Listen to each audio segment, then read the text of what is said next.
Кристина, скажите, что мотивирует крутых специалистов? Правда ли, что дело не в деньгах?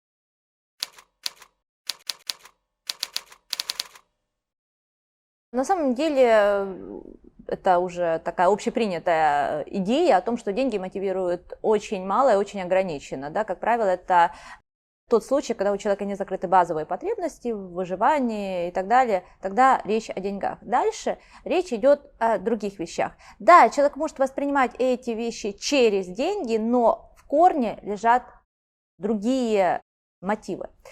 Основной мотив, который движет всеми людьми, это мотив создавать. Это главная потребность психики – создавать. Когда ребенок рождается, в первый год жизни он проводит внутри себя огромную творческую работу. Он создает модель мира. У каждого это своя модель. И это гигантская работа по созданию. Рэй Брэдбери в своем знаменитом произведении «451 градус по Фаренгейту» писал о том, что кто не создает, вынужден разрушать. Это старо как мир, психология малолетних преступников, это цитата Рэя Брэдбери. И это действительно так. Если человек вследствие каких-то жизненных травм лишается возможности создавать внутренне, он начинает разрушать. Разрушать себя, свое тело, разрушать отношения, разрушать жизни других и даже жизни целых стран и народов. Как это создавать в бизнесе? О чем это? Прежде всего, это о возможности мыслить самостоятельно, создавать свои собственные суждения, создавать свои собственные видения, свои собственные смыслы и дальше свои собственные улучшения каких-то процессов, свои собственные способы решения задач и так далее. На всех уровнях бизнеса это либо есть, либо этого нет. И от этого зависит развитие или наоборот регресс компании.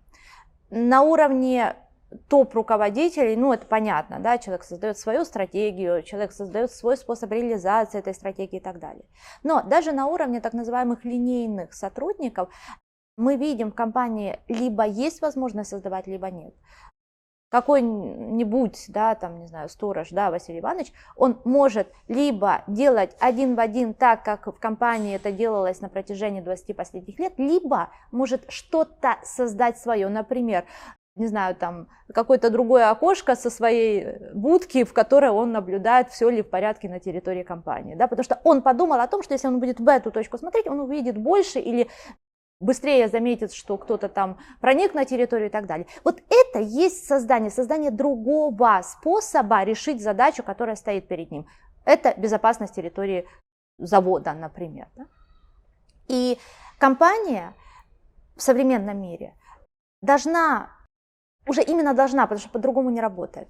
Компания должна создавать, основная цель, основная задача компании – это создать такие условия у себя, в которых сотрудники смогут создавать. У каждого есть с рождения какой-то свой способ создания, свой способ творения, свой способ мышления.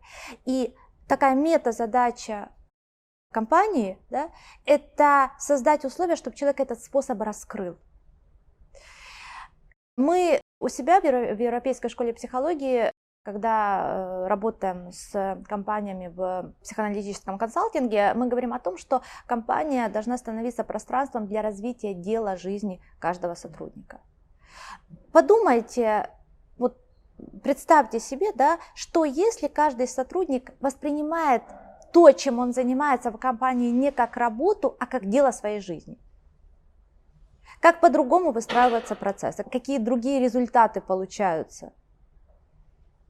Да? То есть это совершенно другая система выстраивается. И теперь, наверное, вопрос, который возникает в голове, да, закономерно, это то, как же сделать компанию таким местом, да, где каждый сотрудник сможет создавать. А когда человек создает, он вовлекается и тем самым мотивируется.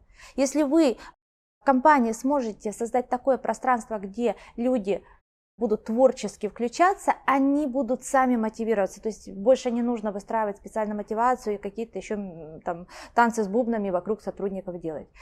Когда человек создает, он начинает вовлекаться. Так вот, каким образом это реализуется в компании? Здесь нет и быть не может одного алгоритма для всех компаний. Потому что компания точно так же, как человек, она индивидуальна. И у каждой системы, у каждой компании есть свой путь, как это сделать. И задача руководителя с помощью, в том числе бизнес-психоаналитиков, других специалистов, этот путь найти.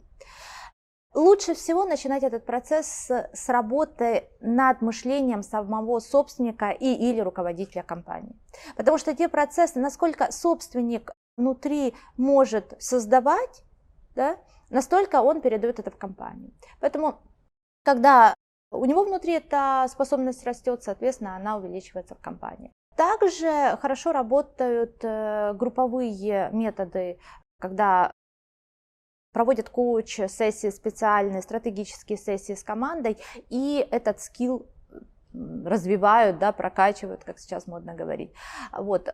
Это тоже хороший работающий инструмент. С чего можно начать?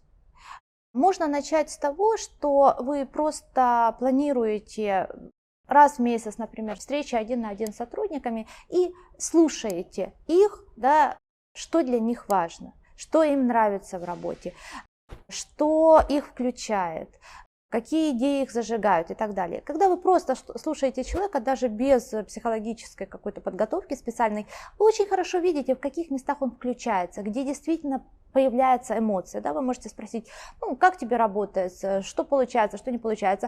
И вы слышите какой-то формальный ответ, там то-то, то-то, вот этот отчет получился, вот там коммуникация сложная и так далее. И вдруг в каком-то месте человек начинает рассказывать о каком-то новом проекте, и вы видите, что меняется его мимика, меняется тон голоса, включается эмоция, все. Это есть то место, где человек вовлекается, там, где есть какой-то элемент создания. И для вас это сигнал о том, что в этом месте есть то, в чем этот человек максимально может себя реализовать.